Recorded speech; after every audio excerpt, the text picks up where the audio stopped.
Perdido al sur del mundo, el archipiélago que forma las Islas Malvinas fue en 1982 testigo de una guerra impensada, en la que un país sin historial reciente en guerras enfrentaba a una de las potencias más grandes del mundo. Las batallas se llevaron en tierra, en el mar y en el aire. El mundo se llevó varias sorpresas, pero definitivamente la batalla aérea se llevó gran parte de las miradas. Las arriesgadas maniobras de la aviación argentina y los inéditos modos de ataque hicieron que luego de esta guerra los protocolos de defensa naval cambiaran para siempre. 1982 Malvinas, la guerra desde el aire. Por 150 años los reclamos se realizaron de forma pacífica y diplomática. Sin embargo, en 1982, Argentina decide recuperarlas por la fuerza. Como respuesta, Inglaterra hace zarpar a la flota más grande que enviara contra un objetivo desde la finalización de la Segunda Guerra Mundial. La Royal Navy y sus modernos Harrier enfrentarían a la aviación argentina y bombardearían objetivos terrestres en las islas. Estaba a punto de gestarse uno de los enfrentamientos más espectaculares de la aviación moderna. Los Sea Harrier y los Harrier GR-3 llegaban a la zona de conflicto con el objetivo de dominar la batalla aérea. La mayor ventaja de estos cazas es que despegan verticalmente gracias a sus toberas direccionables. A la enorme experiencia de los pilotos británicos en combates aire-aire, se sumaba que llegaban armados con el misil americano Sidewinder IM-9L, capaz de alcanzar a su blanco, aun siendo lanzado desde cualquier posición. Argentina se preparaba para enfrentar a las fuerzas de tareas británicas con diferentes aviones que había adquirido en los últimos 40 años. Si bien tecnológicamente estaba muy lejos del ejército británico, los pilotos tenían confianza en su desempeño. Había que pensar que el A4, el Skyhawk, era un avión que se compró de un diseño de la década del 50. Es un avión que la Fuerza Aérea lo compró usado en el desierto de Mojave, se le hizo el overhaul y se trajo a la Argentina. Voló aproximadamente 140.000 horas antes de la Guerra de Malvinas, o por ahí, o sea que es un avión que tuvimos muchísima experiencia. La flota de la Fuerza Aérea Argentina estaba compuesta por las máquinas que para el momento eran antiguas. En 1955 había iniciado un plan de renovación de sus cazas y bombarderos pesados.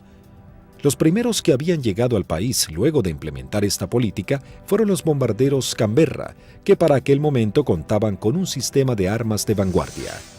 Y en Inglaterra surgió una polémica, pues había algún sector que quería vender y tener a Argentina como un cliente de equipo militar, operaciones comerciales que eran muy rentables, muy redituables, pero un sector del Foreign Office se opuso terminantemente porque consideraban que ese era un riesgo y que la Argentina, con aviones como el Canberra, podía o estaría en condiciones de intentar ocupar las posesiones inglesas en el Atlántico Sur y en la Antártida, básicamente las Islas Malvinas, ya en el año 55.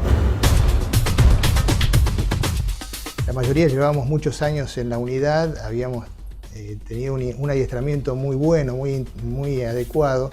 Para nosotros esto era como participar en uno de los tantos ejercicios que se hacían, ¿no es cierto?, en esa época, y se simulaban operaciones reales, con lo cual teníamos un adiestramiento muy bueno y aparte un conocimiento mutuo entre las tripulaciones muy bueno, ¿no es cierto?, y aparte un espíritu realmente que nunca decayó. En la década de los 60, la Fuerza Aérea adquiere el cazabombardero A4 Skyhawk de manufactura americana. La Fuerza Aérea Argentina comenzó a recibir sus primeros A4 en 1966 y 1974 se adquirió un nuevo lote de 25 Skyhawks A4C. La Fuerza Aérea Argentina también contaba con un avión de combate de fabricación nacional, IA-58 Pucará. Una docena de cazas a reacción Mirage 3 que habían sido adquiridos con la finalidad de proveer defensa aérea a la ciudad de Buenos Aires también estaban al servicio de las batallas aéreas. 39 aviones Dagger de origen israelí, su principal función era la cobertura aérea y el bombardero.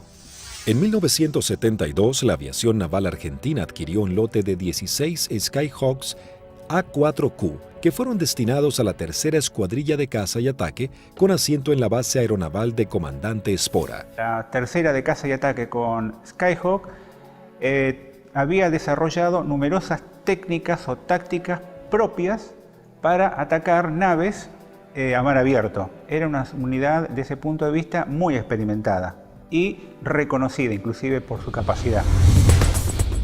Estos Skyhawks, a diferencia del A4B y C, se caracterizaban por ser un sistema de armas capaz de operar desde el portaaviones argentino 25 de mayo. Pero para finales de 1981, los veteranos Skyhawks habían llegado al límite de la vida útil y la escuadrilla estaba a punto de pasar a retiro.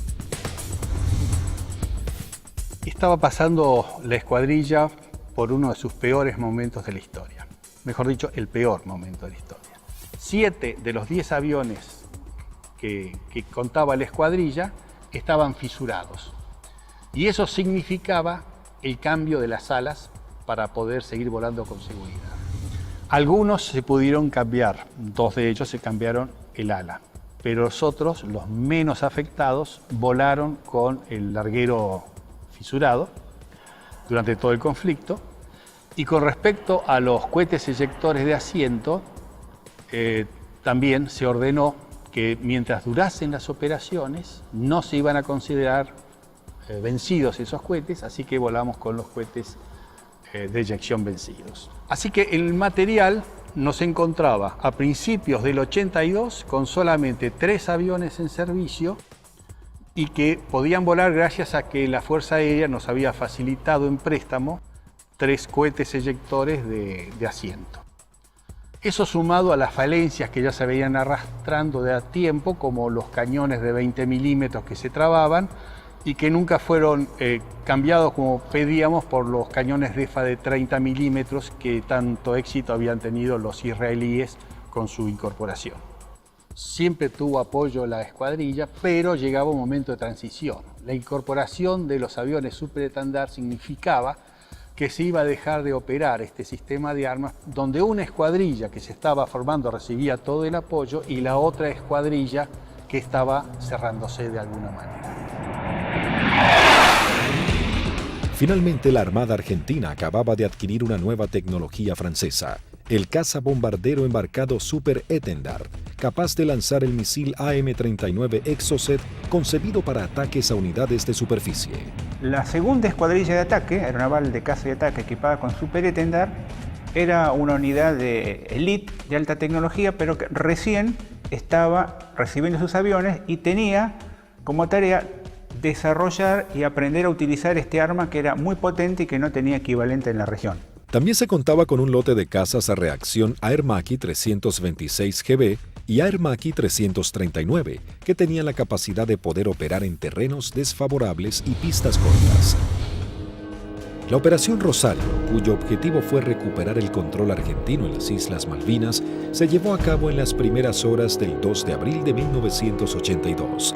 Un grupo de comandos anfibios de la Armada Argentina desembarcó en las islas, redujo a la pequeña guarnición británica y tomó posesión del gobierno. El 2 de abril de 1982 estaba destinado en la 5ª Brigada Aérea, en el grupo 5 de caza, y a las 7 de la mañana, en la presentación normal que hacíamos todos los días, nos enteramos que habíamos recuperado nuestras Islas Malvinas. El 2 de abril, cuando fui hacia la escuadrilla, cuando ingresé, ahí me enteré que habían tomado las Malvinas. Una sensación de incertidumbre. Así que me encontraba de oficial de guardia y en ese momento recibo la noticia de la toma de Malvinas. Me tomó totalmente de sorpresa. Bueno, yo pertenecía al escuadrón 1A4C, que tenía su asiento en la ciudad de Mendoza. Estábamos haciendo unas prácticas en la base de Río Gallegos. Era una práctica usual que tenía la Fuerza Aérea en aquellos años de desplegar escuadrones, se llamaban escuadrones móviles, al sur de nuestro país, como para que todo el personal estuviera adiestrado y conociendo un área de un posible conflicto. A partir de ese momento nos preparémonos para lo peor.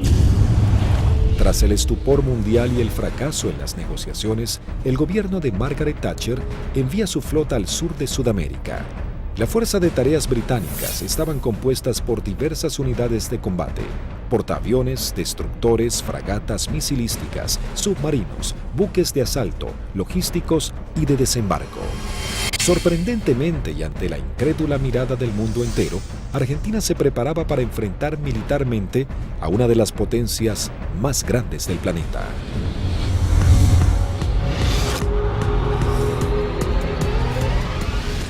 Los pilotos argentinos tuvieron un veloz entrenamiento para aprender a neutralizar objetivos navales sin ser derribados. La operación exigía sortear los sistemas de detección y defensa de los buques para poder aproximarse al blanco y lanzar sus bombas por encima del mismo. Había que equilibrar la inferioridad tecnológica con la capacidad humana.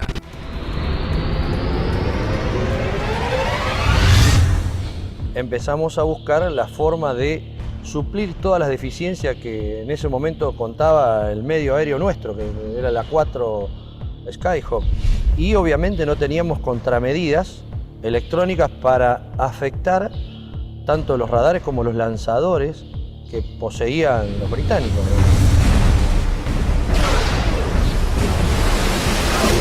Los misiles que tenían desde 30 kilómetros, desde 20 kilómetros, 15 kilómetros y a partir de ahí cañones o armamento liviano, digamos. O sea, tenían una defensa muy grande para un solo elemento que podía ser un destructor, digamos.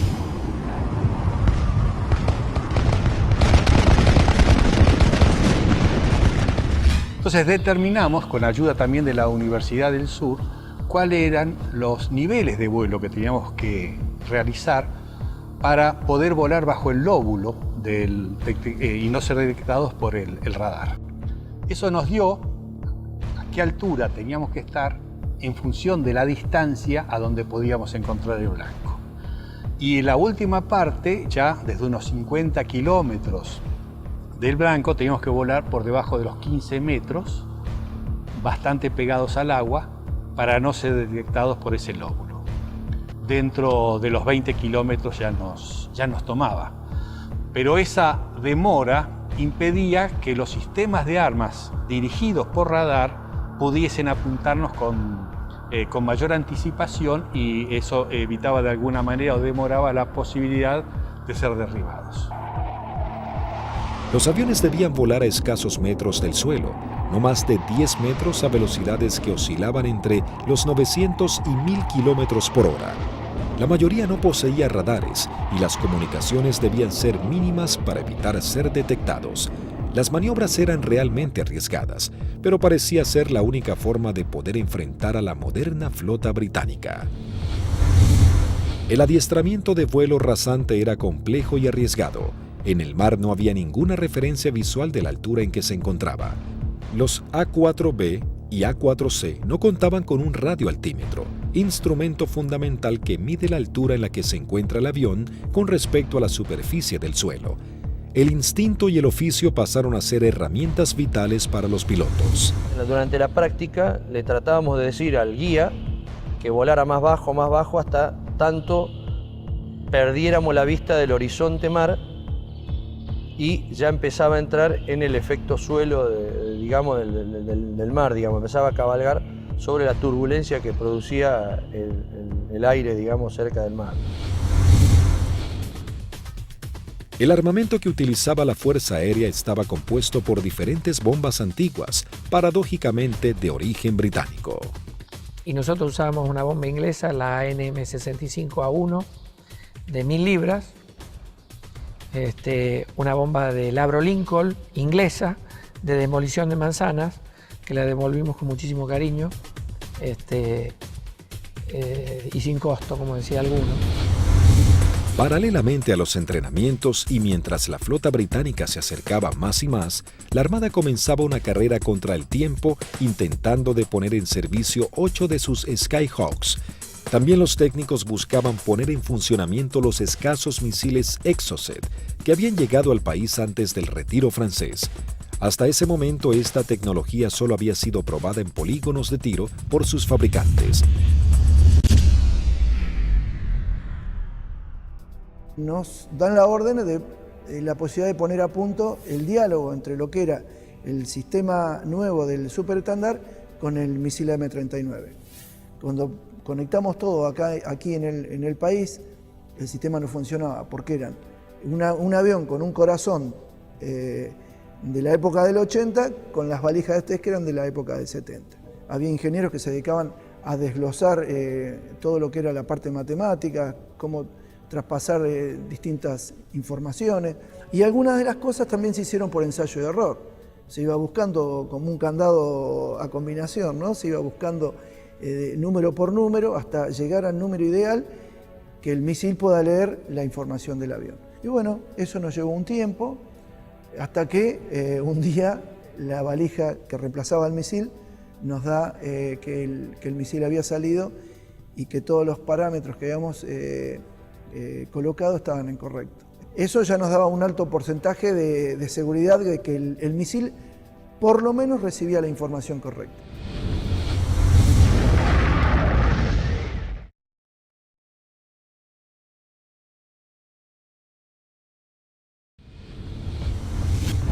El 25 de abril, la flota británica llega a la zona y realiza sus primeras operaciones bombardeando las islas Georgias del Sur y retomando su control. 5 días después, el 1 de mayo, tiene lugar el inicio de los enfrentamientos en las Islas Malvinas y comienza la batalla aérea.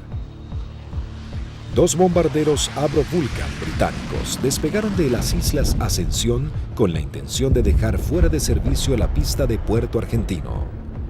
Al enterarse de la noticia en los aeródromos de Río Gallegos, Río Grande y San Julián, las secciones interceptoras se preparan para entrar en acción.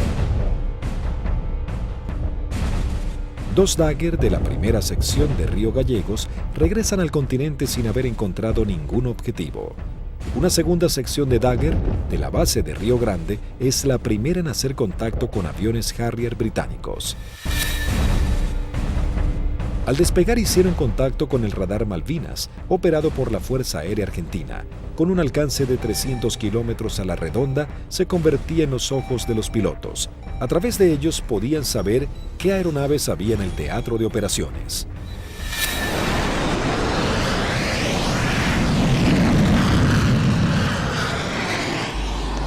Tienen 2 pichones para ustedes a 120 millas náuticas, 20 grados firme.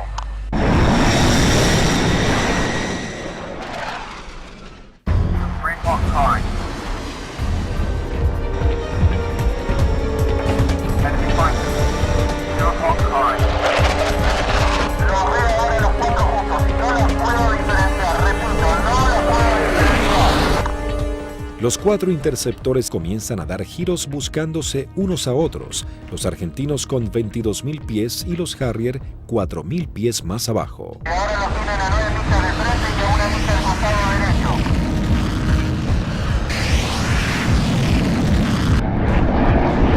Los Harrier, invirtiendo sus toberas, cambian rápidamente de dirección para enfrentar la amenaza argentina. Ahora los Harrier están enfrentados a ustedes, repito, están enfrentados. Los Harrier se niegan a tomar altura para enfrentar a los argentinos, ya que los Dagger tienen un mejor desempeño en altura. Tampoco los argentinos descienden a donde el Harrier corre con ventajas. Por esta razón no se produjo combate alguno. Esa misma tarde se produce la primera baja cuando el primer teniente Ardiles, en uno de los Dagger, armado con misiles Chaffee y cañones, pone rumbo solitario a las islas. Dirigido por el radar Malvinas, aún Eco se acerca a su misión, sin saber que en realidad se aproximaba a una trampa mortal. Lo que erróneamente el radar detectó como un objetivo eran 2 Sea Harriers en formación cerrada. Al descubrir la amenaza argentina, uno de los Sea Harrier se coloca como señuelo, mientras el otro maniobra para colocarse por detrás.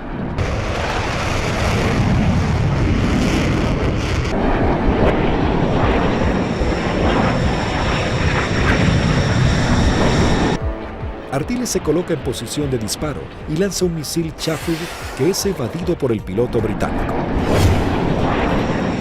En esos segundos decisivos, el segundo Harrier logra colocarse detrás del avión de Ardiles y acciona su disparador lanzando un misil contra el Dagger. El piloto argentino no pudo eyectarse. Tras patrullar la línea de la costa, 3 Dagger de la base aérea de San Julián prosiguen hacia Puerto Argentino. Antes de llegar se encuentran frente a 3 buques británicos que están bombardeando el área. El destructor y las 2 fragatas abren fuego contra los aviones argentinos sin poder alcanzarlos.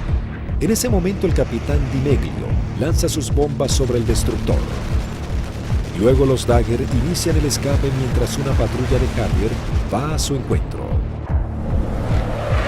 Los aviones británicos abortan inmediatamente su ataque cuando 2 Dagger armados con misiles se interponen entre ellos y la escuadrilla para facilitar el escape de los argentinos. El 1 de mayo habían comenzado las hostilidades y ambos bandos mostraban todo su poderío y el valor de sus pilotos. Era el bautismo de fuego para la Fuerza Aérea Argentina.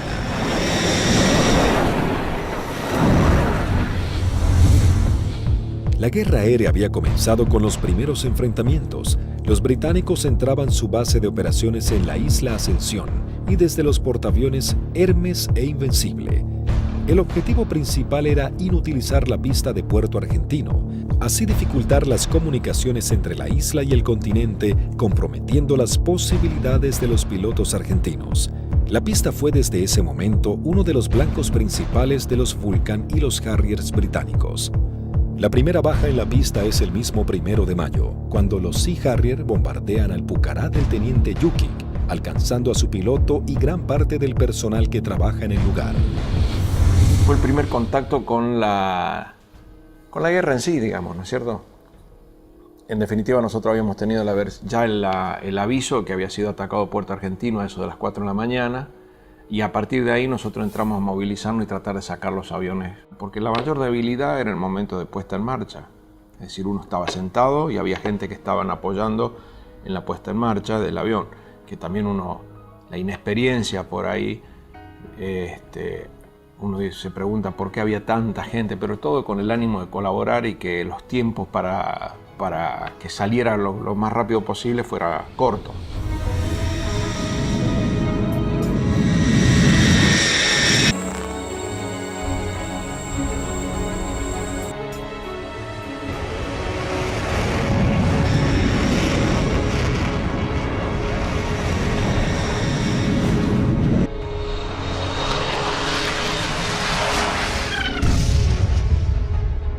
Desde armeros, de suboficiales técnicos, electricistas, todo dando vueltas alrededor del avión, que casualmente, desgraciadamente, es el avión donde impactan y casi todos ellos fallecen. A partir de allí, los arribos a Puerto Argentino eran muy arriesgados. Entonces llegamos a Puerto Argentino el 17 de mayo al atardecer. Y me sorprende cuando llegamos porque no hay nadie recibiendo honor. Aeropuerto fantasma, no había absolutamente nada. Veía el cráter, estaba lleno de esquirlas, y mientras estaba mirando eso, de pronto veo una camioneta que se empieza a acercar a la distancia de la cabecera opuesta. Para la camioneta, se baja un conscripto y me dice: corra jefe, que hay alarma roja. Y empezamos a sentir ruidos de turbinas y se aproximan 2 Harriers. Y habríamos hecho unos 30, 40 metros cuando miro a la derecha y explota una bomba en la cabecera 26, un poco más alejada, unos 100 metros de la cabecera 26. Los Harrier pasaban, hacían la PAC, la patrulla aérea de combate en San Carlos, y a la vuelta con una bomba de 1000 libras en el medio, tiraban la bomba y se volvían. O sea que la cantidad de alarmas rojas era muy abundante. El 2 de mayo, el submarino nuclear británico Conqueror hunde al crucero Ara General Belgrano. En la operación mueren 323 marinos argentinos. La guerra había comenzado de la manera más cruda para Argentina.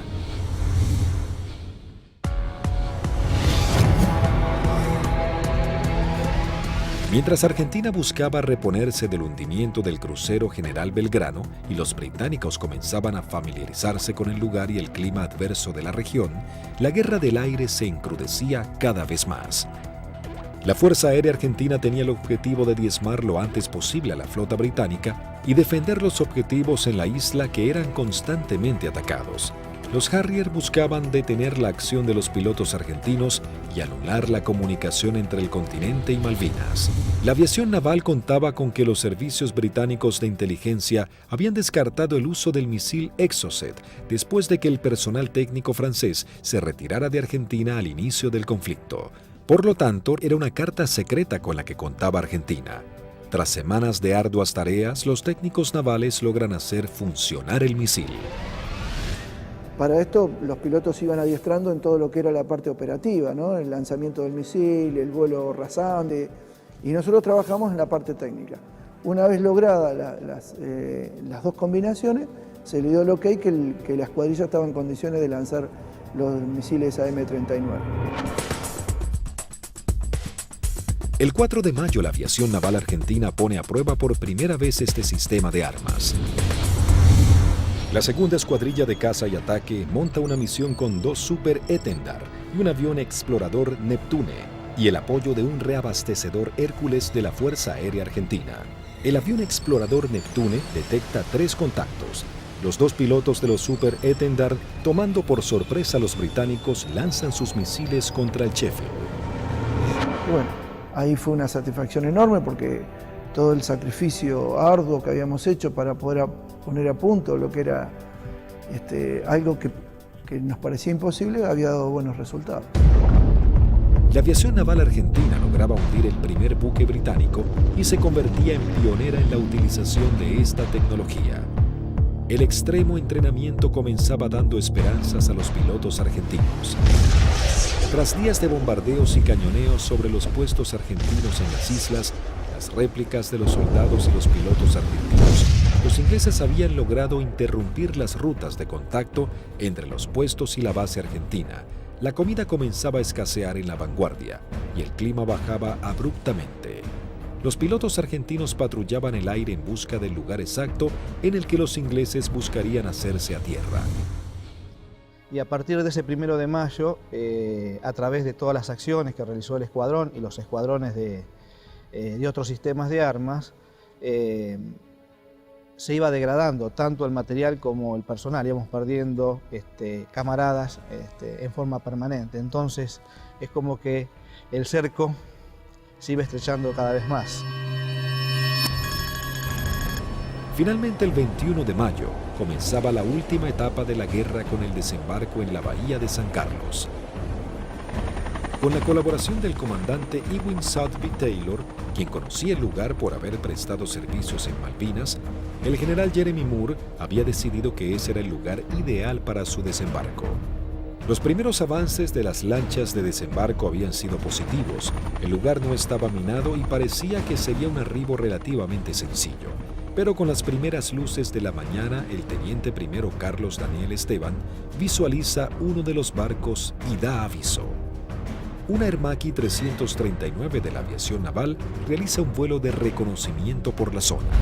Ni bien superé las primeras alturas, donde están las posiciones del batallón 5, ya comencé a observar acciones de combate. Había un helicóptero incendiándose, tropa de infantería desparramada corriendo por el campo y un helicóptero dándole apoyo. El aviador naval ingresa al estrecho de San Carlos, divisa un helicóptero en vuelo estacionario para alertar sobre posibles ataques aéreos. Me preparo para atacar ese helicóptero y ya me preparo para disparar. Observo todo el despliegue naval inglés sobre el establecimiento San Carlos. Rápidamente descubre que en el lugar había por lo menos media docena de buques ingleses. Con el piloto inglés nos alcanzamos a mirar. En ese momento recién él me ve. Kripa realiza un brusco giro a la izquierda, pasando a escasos metros del helicóptero. El helicóptero de la Fuerza de Tareas Británica alerta a los buques advirtiéndoles que un jet argentino va hacia ellos. Maniobrando su Hermaki, Kripa somete a su avión a varias G negativas, respondiendo de manera efectiva. Una vez que entro en la corrida de tiro, el buque comienza a tirarme. Yo con cañones y cohetes solamente podía producirle daños muy pequeños, entonces mi intención era tratar de dejarlo fuera de servicio al buque, es decir, atacar todo su sistema de radares, de radios, antenas. Volando en forma rasante se coloca en posición de disparo contra el primer buque que cruza frente a su mira de tiro.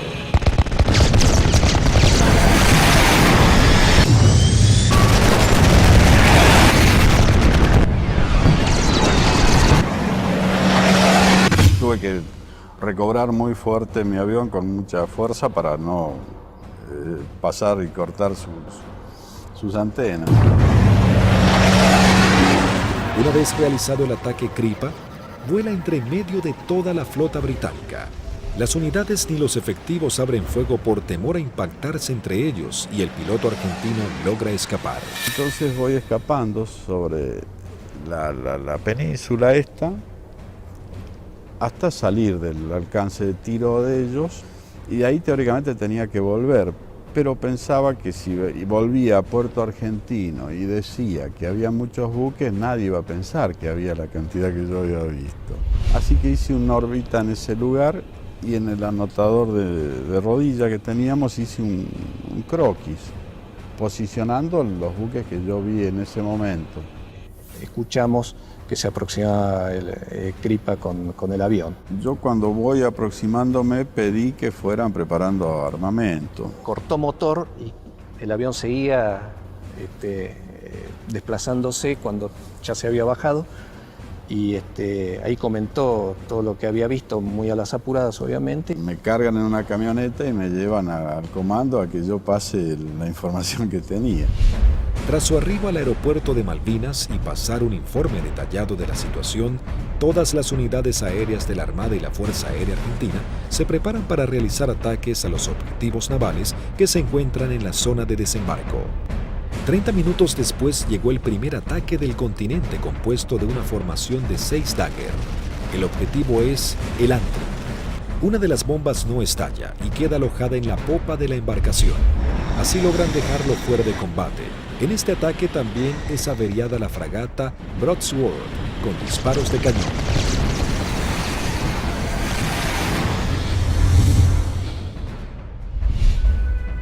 En Río Grande, las escuadrillas de Dagger y A-4Q navales parten para atacar blancos ubicados en el estrecho de San Carlos. Argentina intentaba dominar el espacio aéreo en el archipiélago.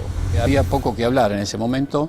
Hicimos la última información de meteorología y con lo que nos trajo el capitán Castro Fox, salimos 2 secciones reforzadas. Yo salí con el teniente Márquez y el teniente Arca y el sublíder era el teniente Rótolo con el teniente Lecuri y el teniente Silvester.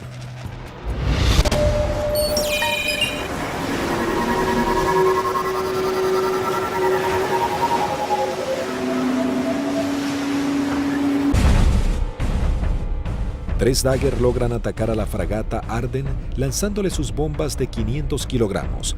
Una de ellas explota en la popa dañando seriamente un helicóptero Sea Lynx y su sistema de defensa.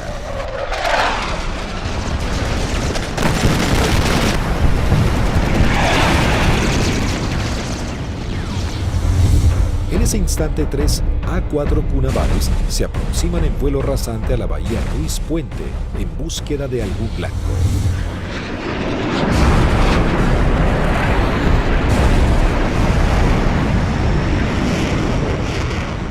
Había lluvia, chubascos, techos bajos y poca visibilidad.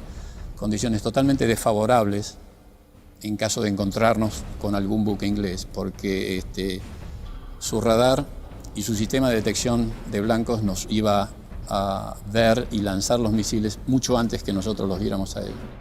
Los Skyhawk detectan visualmente a la fragata Arden visiblemente averiada. Les ordené atacar, conectamos máster de armamento, que era el único punto que faltaba. Iniciamos un giro para atacar desde una posición relativa favorable. Los 3 A-4Q navales se aproximan en vuelo rasante a 900 kilómetros por hora. El teniente Márquez, quien vuela último, ve el impacto producido por una de las bombas de 250 kilogramos del capitán Alberto Filippi, que da de lleno en la popa, elevando una gran bola de humo y esquirlas.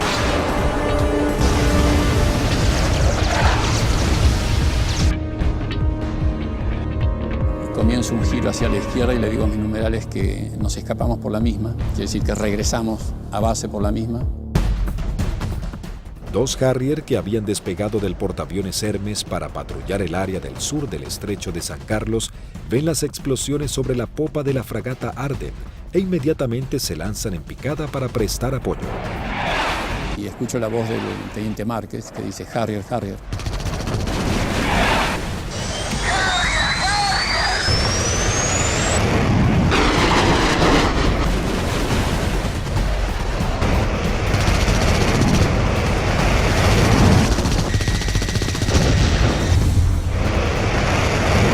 Mientras el otro Harrier va tras el A4Q del capitán Filippi y le lanza un misil Sidewinder.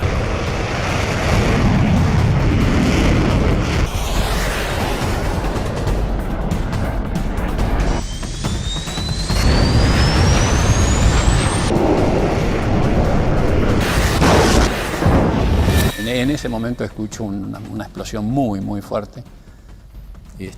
Se sacude todo el avión, empieza a encabritarse con la nariz hacia arriba y girando hacia la derecha. Miro hacia la derecha, estaba girando y veo un Harrier que se aproxima como para un remate demasiado cerca para mi gusto. Entonces le digo a la división, me dieron, me eyecto, estoy bien. Una fuerte explosión, un golpe muy fuerte en todo el cuerpo, me desmayo. Cuando recupero el conocimiento estaba descendiendo en paracaídas sobre el estrecho de San Carlos.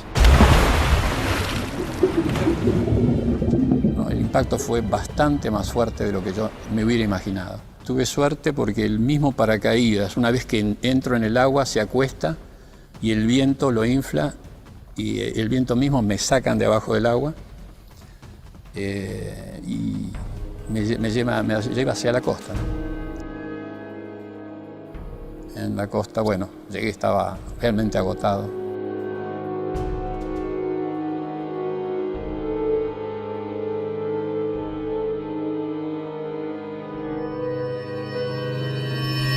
La fragata Arden, con daños de importancia, también es señalada como el blanco de la nueva escuadrilla que se acerca a la zona. Llegamos al borde de la bahía y vimos un destructor en el medio, una fragata para nosotros tipo 21 en el medio del canal, y esa fue la que señalé y esa fue la que atacamos. El teniente Rótolo dice a babor y vimos a lo que después supimos que era la Arden en el medio del canal, del estrecho. Y sobre eso giramos inmediatamente. Y ya pegado al agua practicamos un zigzagueo que hacíamos bastante violento a baja altura para evitar que los controles de tiro nos pudieran concentrar el tiro sobre nosotros.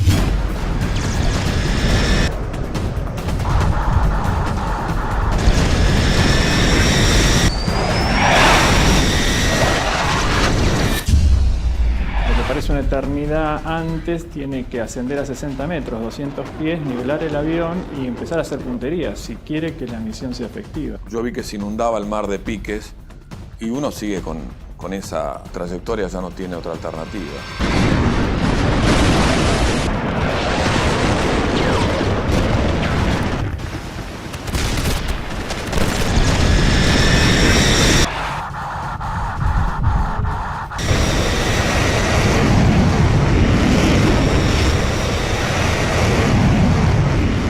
Yo vi el lanzamiento de Teniente Rótolo, horquillando el blanco, 2 bombas antes, 2 bombas después, y sobre las columnas de sus explosiones, de las explosiones de sus bombas, lancé yo las mías.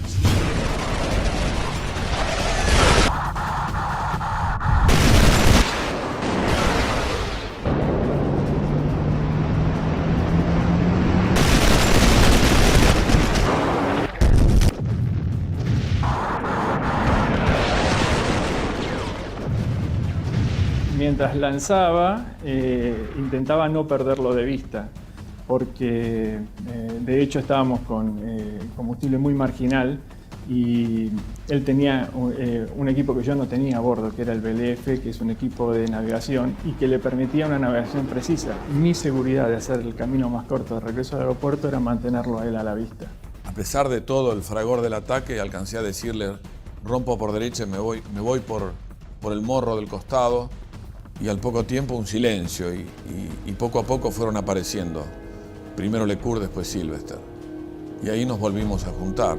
Por un lado teníamos la satisfacción del deber cumplido y por otro el sabor amargo de haber perdido, bueno, lo que las estadísticas dicen que se pierden en este tipo de ataque a unidades navales. El 50% de las unidades que salen normalmente no regresan. Sí, es un ataque, es violento, es muy violento lo que se vive en la cabina. Debido a los ataques que sufrió ese día, la fragata HMS Ardent se une en las frías aguas del estrecho. Sin embargo, las fuerzas terrestres británicas preparan el avance a Puerto Argentino. Las batallas eran cada vez más encarnizadas. El ejército británico debía lidiar con las tropas argentinas apostadas en las islas, los ataques certeros de la aviación y con el clima que día a día se volvía más frío. El 23 de mayo se desata un nuevo ataque contra otra de las unidades de superficie claves de la Fuerza de Tareas Británica. Esta vez el blanco es otra fragata clase 21, la Antelope. El primer ataque a los buques en San Carlos comienza poco después de las 9 de la mañana con escuadrillas de Skyhawks navales y de la Fuerza Aérea. Una segunda escuadrilla de 4 Skyhawks A4B de la Fuerza Aérea Argentina se abre paso a través del fuego antiaéreo y de los misiles. Los A4B a cargo del primer teniente Luciano Guadagnini y el alférez Gómez se dirigen hacia la fragata Antelope para atacarla. Guadagnini inicia su corrida de ataque, lanza su bomba y es alcanzado. El impacto deja su avión fuera de control, pero el piloto logra enderezar su A4, aunque no pudo evitar la colisión contra el mástil de la fragata. El piloto no alcanza a eyectarse antes del impacto.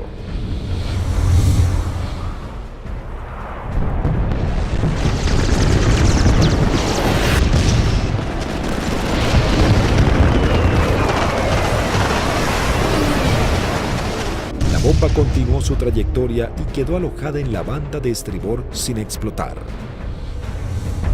Tras la primera incursión, el ataque a la nave continúa con los A4Q navales, que se aproximan rápidamente en vuelo rasante por la isla Gran Malvina. Pude recorrer bien pegado al terreno en la isla Gran Malvinas y llegamos lo que vendría a ser al cordón muy bajo que hay, pero de unos 450 metros de altura.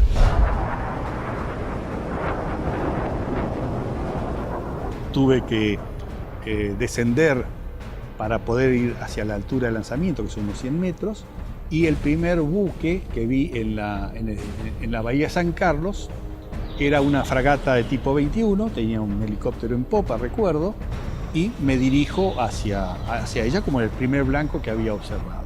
La zona de operación estaba totalmente clara, con sol, despejado y el mar muy calmo.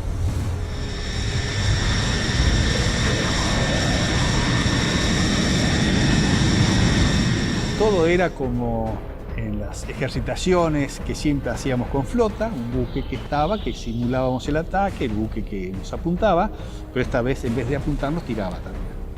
Inmediatamente que entramos a la bahía, empezaron a tirar. Y tiraban ya de tierra, se veían los fogonazos, sobre todo de la derecha y del frente.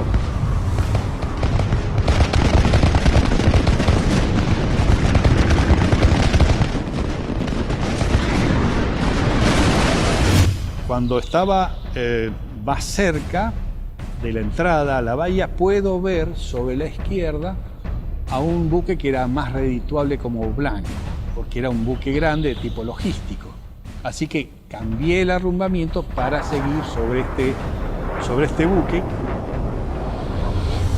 un momento dado quise tirar cañones porque tiraban de todos lados y salieron 2 disparos y se me trabaron los cañones. Así que me quedé con la bomba. Veo que desde la proa del buque sale una especie de bengala que reconozco que era un misil, y el misil era un SICAT. que venía en forma así errática hacia mi avión. Hago una maniobra evasiva, un fuerte giro hacia la derecha, algo veo pasar por el costado así de la cabina. Pero evidentemente el misil ese me había sacado en la corrida de puntería, que si bien no me derriba, logra el objetivo de que yo no pueda lanzar con mayor precisión las bombas y evidentemente mi salva fue larga. Habían borrado las matrículas de los buques, así que se veía un buque gris clarito sin poder identificar qué buque era.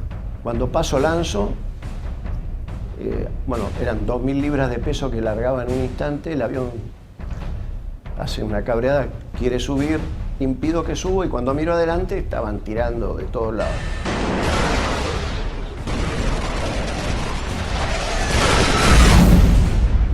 Cada uno debía completar su escape de la mejor manera. Como cuando estaba del otro lado digo yo, bueno, por donde yo vine no había nada, así que voy a volver por el mismo lugar. Me comunico en esos momentos con los otros dos pilotos que escucho en la frecuencia.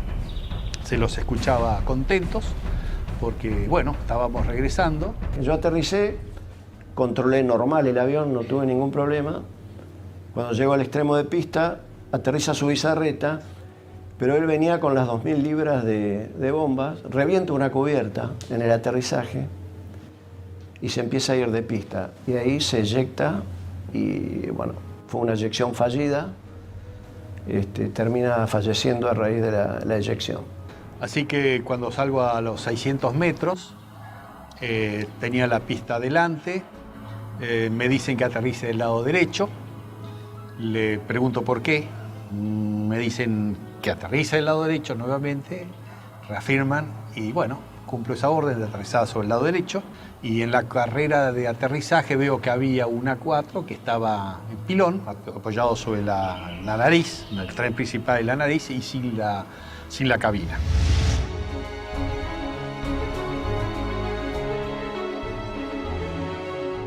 No sabíamos nada de los tres primeros y su bizarreta que acaba de morir en el aterrizaje. Aunque dañada severamente, la Antelope aún continúa a flote. Esa noche, mientras se intentaba desarmar una de las bombas, estalla. Automáticamente se produce un incendio masivo y la nave se hunde. Con los británicos en tierra, listos para marchar a Puerto Argentino, la aviación se esforzaba más y más para frustrar sus objetivos.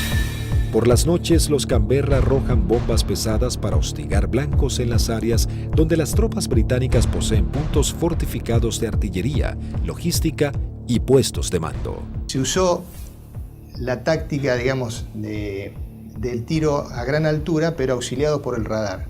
La mayor amenaza para nosotros eran los misiles tierra-aire y las patrullas de Harrier.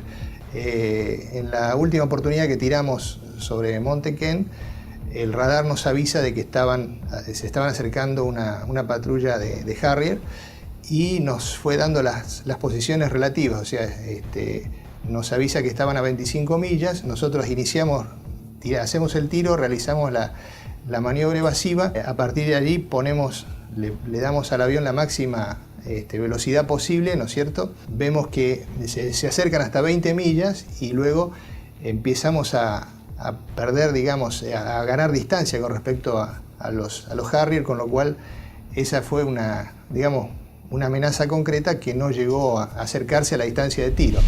Con las primeras luces de la mañana del 25 de mayo, el mayor ataque de la aviación argentina comenzaba a gestarse. El almirante Woodward, jefe de la Marina Británica, previendo la situación, rápidamente despliega sus unidades para sostener los ataques. Los observadores navales argentinos mantienen actualizada la posición de los buques enemigos mientras las escuadrillas llegan a la zona. En el continente, los dos Super Étendard de la Armada Argentina preparaban los misiles AM-39 Exocet para un segundo ataque sobre la flota británica con un rumbo de acercamiento diferente para lograr una mayor efectividad. Los británicos tienen certeza que los aviones aparecerán desde tierra, pero los radares no pueden detectarlos. A las 15:20 horas surgen dos A-4B sobre la isla Borbón y se dirigen hacia mar abierto, encontrando a la fragata y el destructor frente a ellos. Los A-4B lanzan su armamento. Una de las bombas rebota en el mar e impacta sobre el buque atravesando su cubierta de vuelo, destrozando la parte delantera de un helicóptero Sea Lynx y luego cae al agua. Los otros dos A-4 se acercaban en rasante rápidamente hacia los buques. Yo iba del lado izquierdo y mi guía del lado derecho, y como no teníamos radar, obviamente, el control lo hacíamos con nuestros ojos. A mí me tocaba controlar desde el frente a la izquierda y el guía del frente a la derecha. No teníamos otra alternativa, digamos.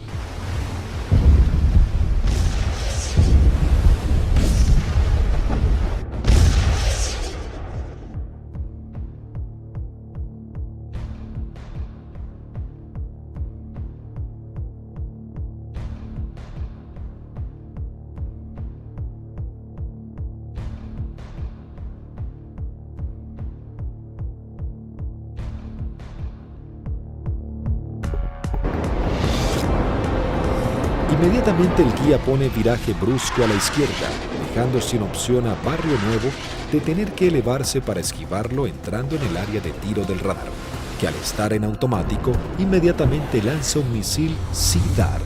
Escucho a la otra escuadrilla, Carballo, que dice el misil, el misil, el misil. Y Rinque, que venía atrás, le dice no se preocupe que va por otro lado.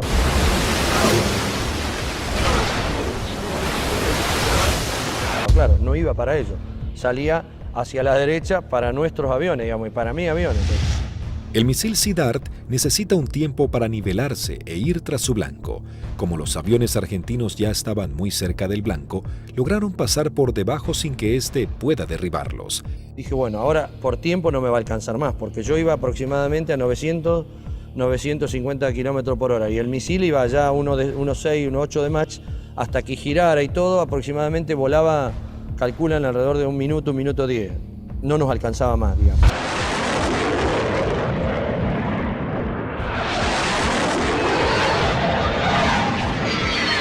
Yo lo veo al guía porque le iba formando un poquito más atrás, unos 50, 100 metros más atrás, y veo perfecta las bombas cuando la lanza y impactan a no más de 1 metro del agua.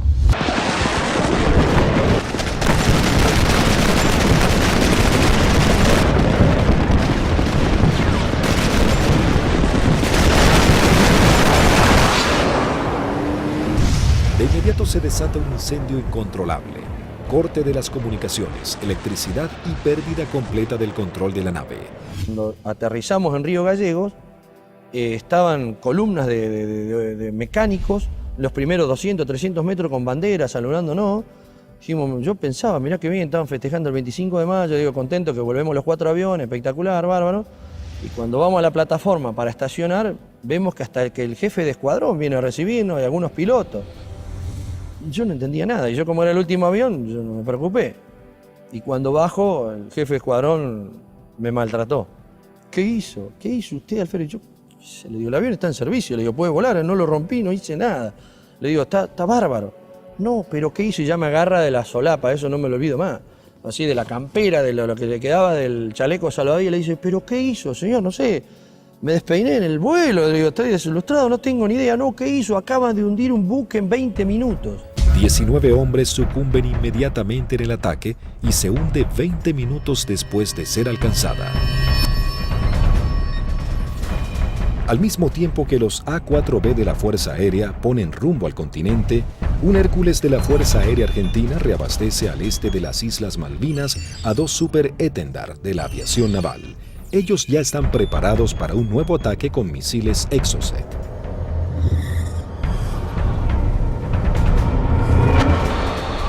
A unos 60 kilómetros de la flota británica, los Super Étendard detectan varios ecos en sus radares. Eligen los más grandes y mientras toman altura de lanzamiento, los datos son transmitidos a sus misiles de manera automática.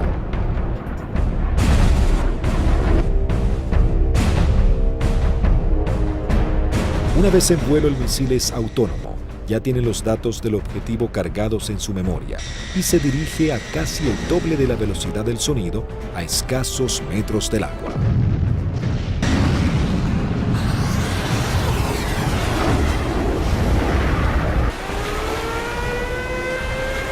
Nuevamente los británicos lanzan una alerta de combate.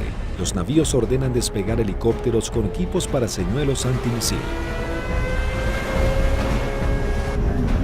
Uno de los Exocet impacta en el buque e inmediatamente se desata un incendio que destruye elementos vitales para la operación anfibia que se desarrolla en San Carlos.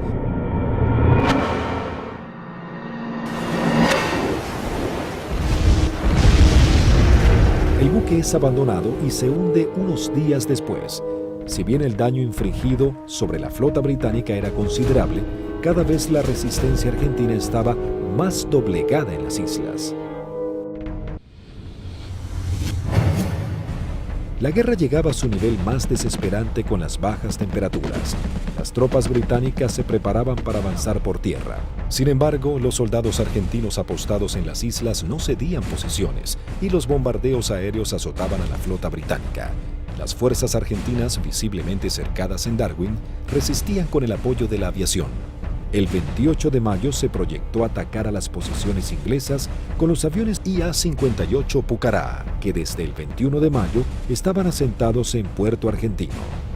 Conocíamos bastante la zona porque era la zona misma donde nosotros habíamos operado antes, es decir, a los alrededores de lo que habíamos utilizado como campo de aterrizaje nuestro, era la zona donde ya estaban los ingleses aproximándose hacia el pueblito donde estaba la base, digamos lo que quedaba de la base.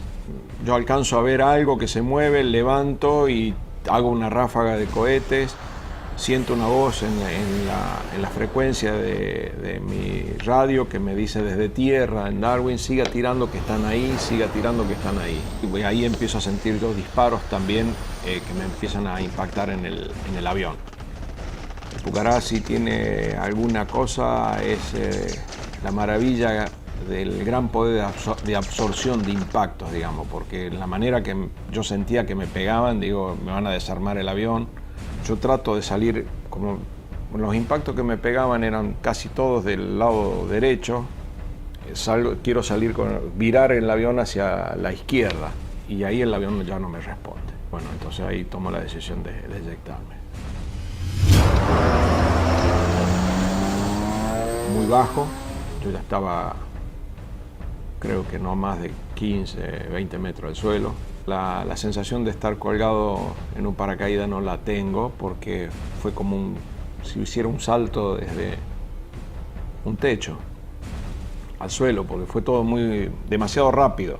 Tengo grabado en la memoria que pasa el avión abajo mío todavía y el agujero a través de la cúpula por donde había salido el asiento. Y todavía que le siguen tirando porque se ven trazantes que van hacia el avión. No vi si el paracaídas se abrió, no sé, no supe nada. Ya me encontré en el suelo y enredado intenté salir corriendo y ahí me enredo en los cordones del paracaídas, que caigo, me vuelvo a levantar y tratándome de sacarme el paracaídas y ahí ya me agarran dos ingleses, me apuntan y se me acabó la historia. Con las bajas temperaturas, los plazos eran cada vez más cortos y los ingleses buscaban generar un desenlace rápido. La Fuerza de Tareas Británica intenta cerrar su cerco sobre Puerto Argentino. Para lograr este cometido se organiza un desembarco anfibio apoyado de unidades navales en la zona de Puerto Fitzroy el 8 de junio. La Fuerza Aérea Argentina recibe la información del movimiento de dos buques de desembarco británicos. Rápidamente se preparan para lo que sería el día más negro de la flota. Se lanzan desde el continente dos escuadrillas de A-4B, dos de M5 Dagger, listas para el ataque a objetivos navales, y una tercera armada con cañones para diversión. La primera escuadrilla de A-4B divisa y bombardea el buque de desembarco Sir Galahad. También se bombardea la costa en donde los ingleses comenzaban a llegar.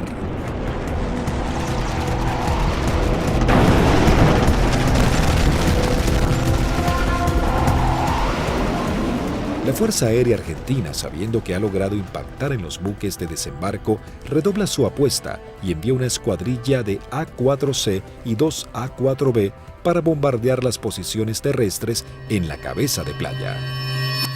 El día 8 de junio se me avisa por la mañana temprano de que, bueno, era uno de los seleccionados para que esa tarde, a través de un avión Learjet, pudiéramos volar hacia Mendoza y poder visitar a nuestras familias.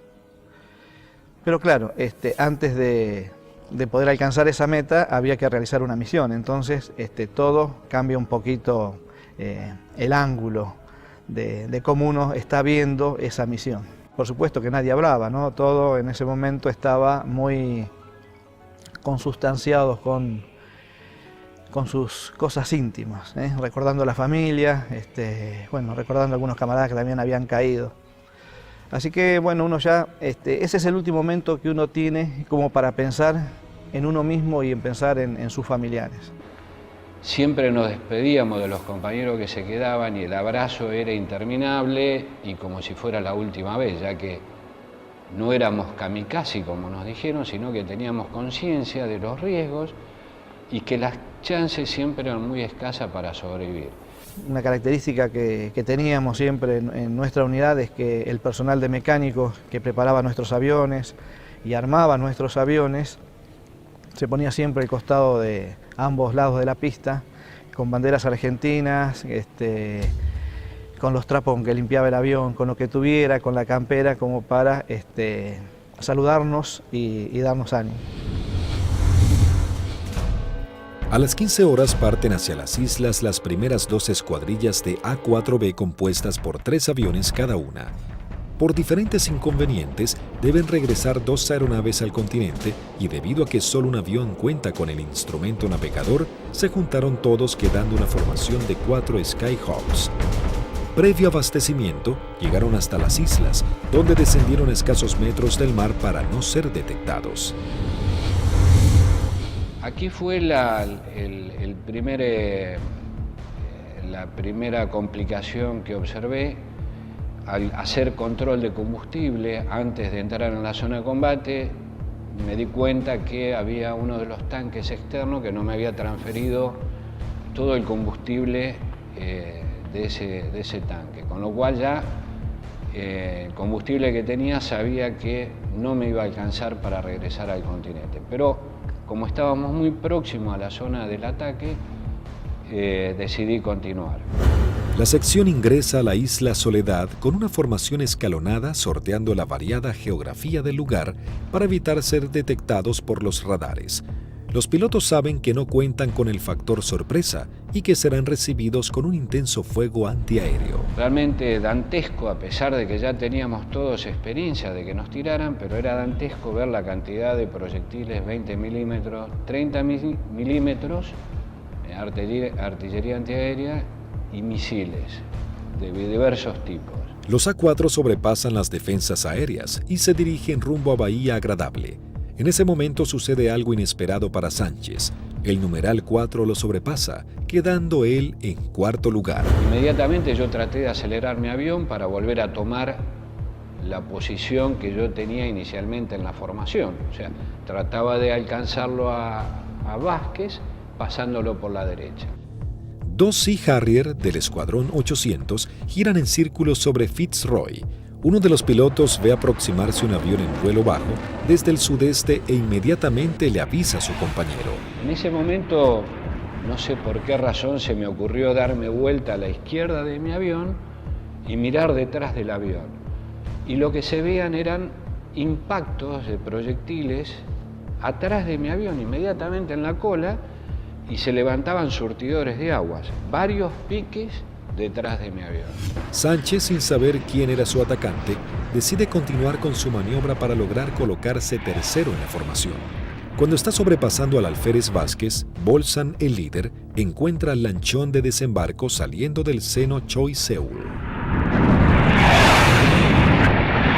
Cuando la ve, inmediatamente pone viraje y el resto de los aviones lo siguen, con lo cual los 3 aviones se me vinieron encima mío. Ninguno se había dado cuenta que yo venía tratando de ocupar mi posición, con lo cual los tuve que saltar por arriba, evitándolos, tomé altura, lo cual siempre era un riesgo, porque evitábamos tomar altura en la zona del combate porque era un tiro al pato, decíamos, de cualquier avión o cualquier buque que anduviera en la zona. Ante la atónica mirada de los pilotos británicos, los 3 Skyhawks inician su corrida ataque hacia el lanchón. El numeral 2, teniente Juan Arraras, logra impactar de lleno la embarcación con sus bombas, ignorando la presencia de los aviones Sea Harrier. Hay algo que me llama la atención a mi derecha y a unos 500 metros veo 2 Sea Harrier a la misma altura que yo, bien formaditos, paralelos, un poquito más retrasado el segundo avión, el guía era David Morgan y el numeral Smith. El Sea Harrier lanza su primer Sidewinder hacia el avión de Arraras e inmediatamente Sánchez da la alerta. Cuando vi eso, que lanzó el misil, les doy la voz de alerta a mis compañeros, o sea, misil en el aire, 2 Sea Harrier. Arraras es impactado por un misil en su parte trasera, dejándolo fuera de control. Si bien se eyecta, no logra sobrevivir. El Harrier arremete contra el segundo A4. Tiene en su mira al avión de Vázquez. Lanza su misil impactándolo de lleno y sin que pudiera eyectarse. Realmente ese fue un momento choqueante, quedé muy choqueado porque el pensamiento era hace un instante, era un compañero mío, un amigo mío, un camarada mío, y que desapareciera de esa forma, o sea, me impactó mucho, ¿no? Sin perder tiempo, el Harrier, piloteado por David Morgan, continúa su ataque contra su próximo objetivo. Las maniobras evasivas del avión del primer teniente Bolson no logran evitar el misil. Su piloto tampoco logra sobrevivir a la explosión.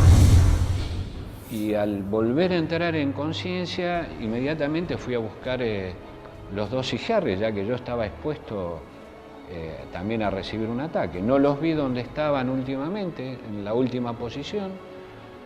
Se me ocurrió mirar para arriba y ahí es que veo un Sea Harrier que empieza a hacer, baja su nariz para iniciar el ataque a donde yo estaba en ese momento posicionado.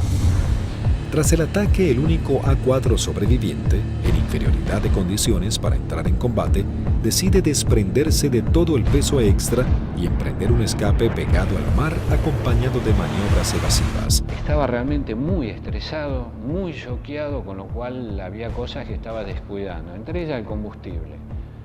Cuando me di cuenta, realmente no me alcanzaba para llegar, excepto a Puerto Argentino, no llegaba a ningún lado. Lo primero que hice fue tomar altura, independientemente que anduvieran los Sea Harrier, ya no importaba mucho. Moría de una forma o iba a morir de la otra, así que... Sánchez toma altura y reduce su potencia de motor a fin de economizar el gasto de combustible, aunque queda expuesto a cualquier tipo de ataque. Mientras tanto, la sección de A4C entraba en la zona de combate atacando el personal que desembarcaba en la costa de Bahía Agradable. Ahí nos encontramos con los barcos humeando, muy próximos a la playa, y un enjambre de hombres que estaba desembarcando y que iba trasladando todos los pertrechos hacia la playa.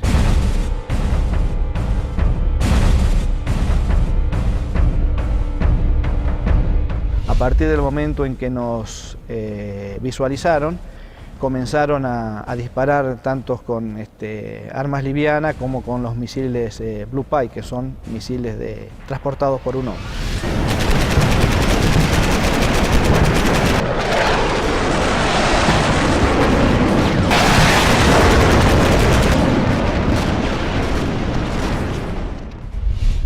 Tuve la oportunidad de esquivar 2, girando un poco el avión y poniendo pedal, tratando de evitar. Pasaron algunos por arriba y algunos por abajo.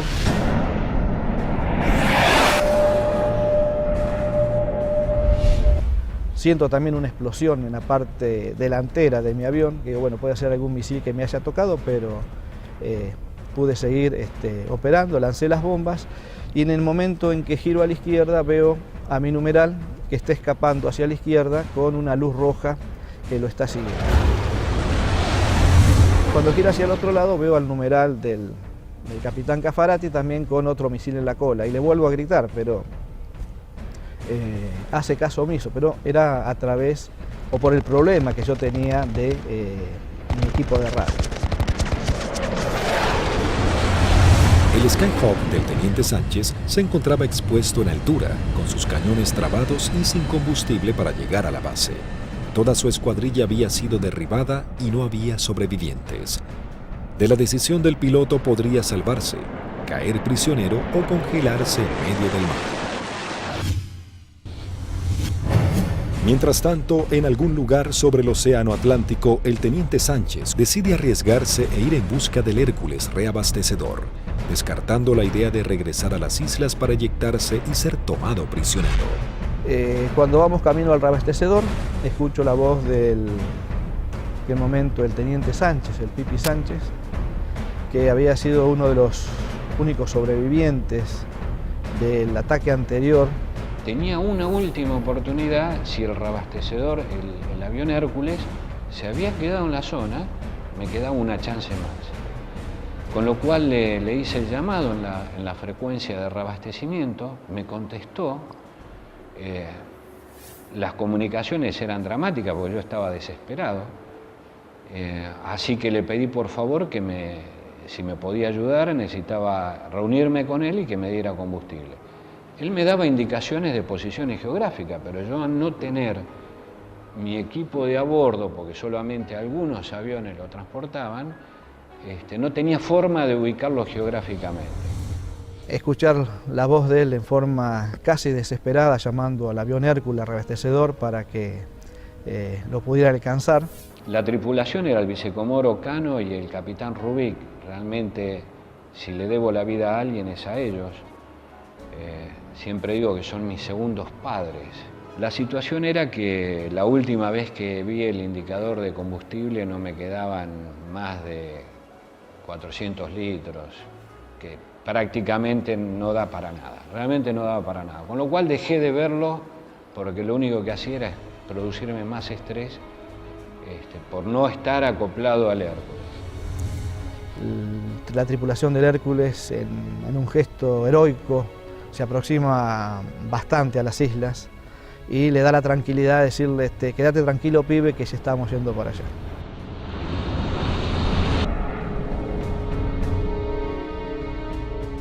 Y luego pude acoplar y me transfirieron combustible que me permitió llegar a Río Gallegos, a nuestra base. En el regreso, el brigadier Paredi observa que su indicador del nivel de aceite de su avión comienza a fluctuar. Nuevamente el fantasma de la caída en medio del océano vuelve a aparecer. Con lo cual digo, bueno, puede ser que me hayan producido alguna perforación, esté perdiendo aceite y se grane el motor y acá me queda a mitad de camino. Lo único que atiné fue a sacar mi libreta de control de procedimiento, donde tenía una foto de mi señor y mis hijos, para echarle una última mirada, para decir, bueno, por lo menos están en mi recuerdo hasta último momento. Afortunadamente el indicador, después de eso, no sé si fue mi familia o Dios que me dio una mano, esto se acomodó y pudimos llegar con felicidad a la base San Julián. Con las últimas luces del día, aterriza el teniente Sánchez luego de su trágica misión. Llegué prácticamente en las últimas horas, ya estaba oscureciendo. Me impresionó mucho en el momento que llegué a plataforma, choqueado, transpirado, mal, estresado, ver los mecánicos de mis 3 compañeros que no iban a volver, que los estaban esperando. Así fue como terminó ese día. Lamentablemente los 3 compañeros míos murieron, 2 fueron derribados por David Morgan y 1 por el Smith, volando sin largo.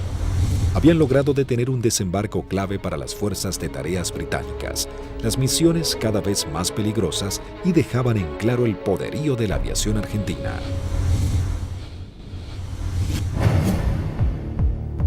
La guerra terminaba, sin embargo las misiones de la Fuerza Aérea eran cada vez más arriesgadas. El 13 de junio, a horas de finalmente firmar la dimisión argentina, comienza a tomar forma un ataque que podría haber cambiado el curso de la batalla final por las Islas Malvinas.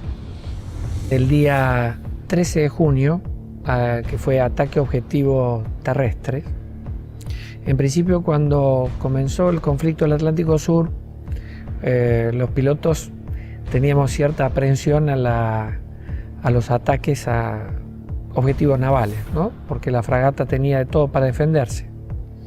Cuando fue avanzando el conflicto y llegamos ya casi a los finales y los ingleses ya tenían buenas posiciones tomadas en tierra, realmente se complicaba el ataque a objetivo terrestre porque estaban las defensas terrestres, las aéreas y encima las navales, había que sortear todas. Pero realmente era para lo que habíamos estado preparados toda la vida, y creo que esa fue una misión en la cual los ingleses estuvieron sorprendidos de cómo nosotros llegamos al corazón del Estado Mayor, que estaba en Monte Dos Hermanas, al pie del Monte Dos Hermanas. 2 escuadrillas de A4B del Grupo 5 armados con 3 bombas retardadas por paracaídas toman parte de la última misión de combate de la Fuerza Aérea Argentina. La acción es osada y peligrosa: atacar y destruir el comando del Estado Mayor británico del general Jeremy Moore, jefe de las fuerzas británicas. En esa misión volamos casi unas 350 millas, un equivalente a unos 700 kilómetros, rasante. Iban tan bajos, tan rasante, que el chorro de los aviones quedaba marcado en el agua. Entonces me resultaba más fácil seguirlos. Y ahí escuchamos al radar Malvinas, que salió en frecuencia, y preguntaba: ¿hay alguien en frecuencia? Fue la primera vez que en mucho tiempo que el jefe de escuadrilla rompió el silencio de radio, el capitán Varela, y dijo: los nenes. Muy bien, dice radar Malvinas, yo tengo, no los tengo, pero tengo una PAC al norte, 2 aviones, etcétera, etcétera. Tengo una al sur, tengo una al oeste y tengo una al este. Le volvió a preguntar el capitán: ¿usted nos ve? El radar Malvinas le dijo: no. Entonces ellos tampoco. A las 12 horas del mediodía, las 2 escuadrillas ingresan al área de Malvinas para dirigirse a su blanco. Cuando estábamos sobrepasando el acantilado, vimos que estaba posado ahí un helicóptero, un Sea Lynx británico, que son los que lo usaban ellos como de vedores. Y yo pienso que ese helicóptero informó la posición nuestra, informó la entrada nuestra a la isla. Inmediatamente de eso, el radar Malvinas empezó a dirigir al aire, dar todos los movimientos a las PAC. Todas las PAC iban concentrándose hacia el lugar de nuestra ruta. Los A4B toman vuelo rasante máximo, en formación cerrada, pegándose contra el terreno para evadirse de los Harrier que venían a derribarlos. El jefe de escuadrilla observó un soldado inglés con su casco y su fusil que subía una colina y lo encontró de frente al avión. Evidentemente estábamos volando muy bajo. Varela iba como siguiendo el terreno, volando bajo, y por momentos se perdía de vista. Cruzamos esa pequeña loma y por delante nuestro había un campamento muy prolijo con unos shelters y una veintena de helicópteros aterrizados en ese sitio, y un despliegue de gente. Los 4 Skyhawks logran sortear el terreno y llegan al corazón del Estado Mayor británico. Hasta que escucho tirar, dice Varela, tirar. Y veo ahí veo los fogonazos de los 4 bombardeos que hicieron cada uno de los aviones. Los A4B se dirigen directamente al cuartel general y lanzan sus bombas. En medio del caos e improvisando la defensa, el general Moore escapa del ataque. Pude ver el impacto de los helicópteros en marcha y el impacto de los cañones nuestros, una mancha marrón que iba pegando en cada uno de las puertas del helicóptero. Yo era la primera experiencia que tenía de haber tirado tan cerca. Incluso uno de los helicópteros despega y, digamos, nos pone el rotor de frente al avión. La segunda escuadrilla, al mando del teniente Cepeda, entra en acción realizando un segundo ataque sobre los cuarteles de Muno. Cuando yo veo ese escenario, ordeno a mi escuadrilla tirar en ese lugar, ya sobrepasado el ataque de Varela, más adelante. Tiramos las bombas y bueno, vamos a salir. Yo salgo, sigo la línea de vuelo y venía un helicóptero, un Siquín, cruzando de mi derecha a izquierda. Y empecé a disparar a ojo, pero como la munición es trazante, me quedaba marcado por dónde iba la munición, entonces yo veía y movía el comando como para que barrerlo al helicóptero con la munición.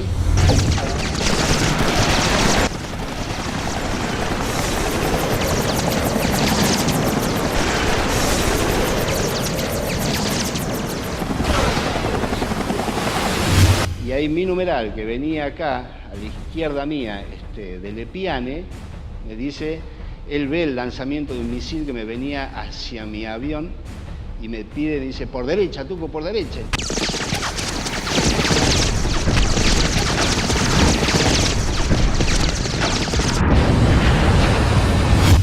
Decidimos salir en forma individual, atravesando las islas, con regreso al continente, por a San Julián. Los A4B emprenden su regreso al continente volando rasante. Algunos de ellos con averías deben ascender para economizar combustible. Las situaciones individuales de los pilotos se vuelven complejas. Utilizo mi avión y veo a mi derecha, abajo a mi derecha, una sombra de un avión, de un perfil de un avión.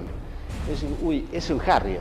Me viene siguiendo un Harrier. Entonces ahí empiezo a hacer maniobras evasivas de viraje de máxima performance, de mucha G, tanto para la izquierda como para la derecha. Izquierda para la derecha.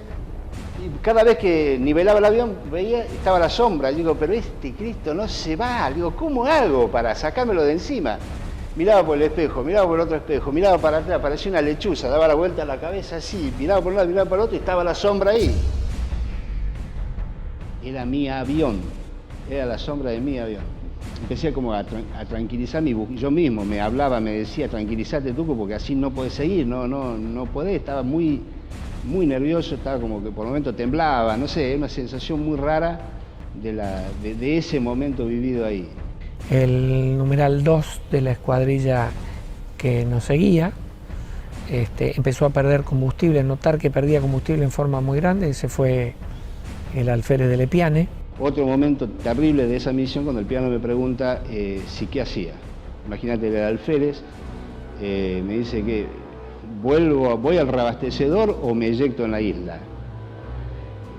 Una decisión que yo, por más jefe de escuadrilla que fuera en ese momento, yo no la podía tomar porque estoy decidiendo sobre la vida de un camarada y de un amigo. Era muy difícil. Dije, piano, encomendate en Dios, pedile a Dios que te ayude y decidí vos, no me lo pidas a mí, por favor, decidí vos. Ya sabíamos que como estaba y con las transmisiones que recibíamos no volvía al continente, entonces le pedimos al reabastecedor que lo fuera a buscar. Y él veía que a medida que se iba buscando a la coordenada donde nos canta donde estaba el reabastecedor, él veía su indicador de combustible bajar más, me decía, tengo 500, tengo 300, tengo 200, yo decía, no llega a nada, no te busca nadie, no te rescata nadie, en medio del Atlántico no te rescata nadie. El comandante del Hércules, vicecomodoro Lee 30, escuchando los pedidos de Lepiane, decide ir hacia él aún sabiendo que puede ser derribado por misiles británicos. Ahí en ese momento el piano lo ve al Hércules, él estaba arriba del Hércules y hace el viraje y se le tira al Hércules. Pensá que era un alférez, tenía muy pocas horas de vuelo. Y creo que debe haber sido el tercer reabastecimiento de él.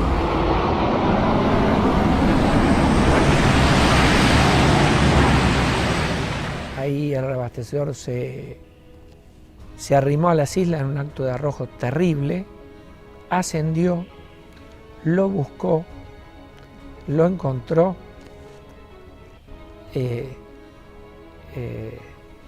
reabastecieron con una pérdida de combustible muy importante en el plano, tenía un agujero que atravesaba el plano completo, o sea que todo lo que le daban, parte iba al motor y el resto iba fuera del avión, y regresamos todos sanos y salvos al continente. Todos llegamos, incluso de Lepiane.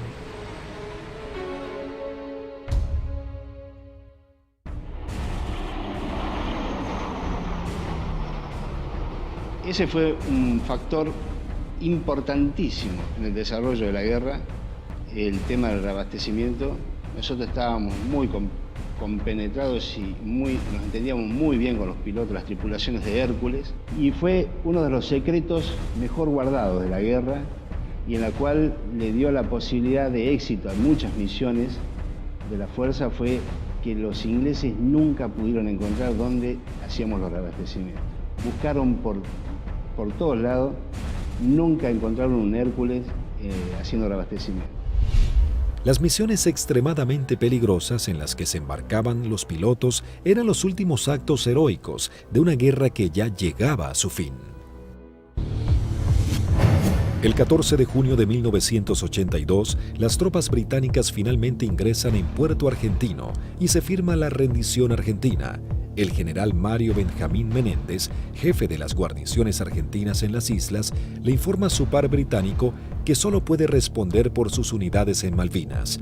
El general Moore insiste en la necesidad imprescindible de interrumpir las acciones y Menéndez le reitera su falta de control sobre la Fuerza Aérea y la aviación naval, pero le garantiza que no efectuará ningún pedido de misiones. Moore comenta sus experiencias en San Carlos y Monte Kent, donde noche a noche eran bombardeados por los Canberra, y agrega que el día anterior había salvado su vida por un minuto al ser atacados por aviones A-4B. El conflicto deja a los británicos con su flota desmantelada y no es posible proseguir con las operaciones navales. En ese momento, si alguien le pone un valor en números, y un avión que no valía más de $50.000, y una fragata CL-42 valía $550 millones puesta en el puerto. O sea que si uno hace números, realmente no resiste mucho análisis. La guerra económica la ganó la Fuerza Aérea Argentina, desde ese punto de vista, ¿no? Y la Armada con sus A4, porque eran aviones viejos que nadie calculó que tenían la capacidad de hacer el daño a una de las primeras flotas del mundo. Bueno, creo que hicimos bien los deberes. Hicimos aquello para lo cual estábamos adiestrados y creo que lo hicimos bien. Yo creo que esa es la demostración más grande del profesionalismo y de la cadena que hace que ese hombre, en definitiva el último eslabón, llegue y cumpla con su objetivo. Pero hay un montón de gente atrás y que todos han demostrado ampliamente su valía y convencimiento por la fuerza y en definitiva por la nación. Lo realmente importante es el vínculo que uno genera con el camarada que va a entrar en combate junto a uno, que va a arriesgar su vida con uno y del cual va a depender de mí y yo voy a depender de él. Son los que nos permitieron trabajar como un grupo realmente integrado y yo particularmente me siento orgulloso de haber pertenecido a los halcones navales. El escuadrón, a pesar de que tuvimos muchas bajas, tuvo el espíritu y las ganas de seguir combatiendo y defender algo que era nuestro. Muy poca gente valora realmente lo que hizo un piloto arriba de un avión en la desventaja que se volaba. Se dice siempre que si querés saber cómo te fue en la guerra, preguntale a tu enemigo. A mí los que más me han demostrado afecto, reconocimiento, el aprecio por lo que hicimos en Malvinas fueron los ingleses, que no respetan absolutamente a nadie. Cuando de defender sus intereses nacionales estamos hablando, como es el caso nuestro. La voluntad y el deseo de poder cumplir con la misión y cumplir con ese juramento que en algún momento hicimos cuando éramos cadetes, de defender la bandera y la patria hasta perder la vida. 36 aviadores de la Fuerza Aérea Argentina y 4 de la Aviación Naval Argentina perecieron en operaciones de combate y accidentes.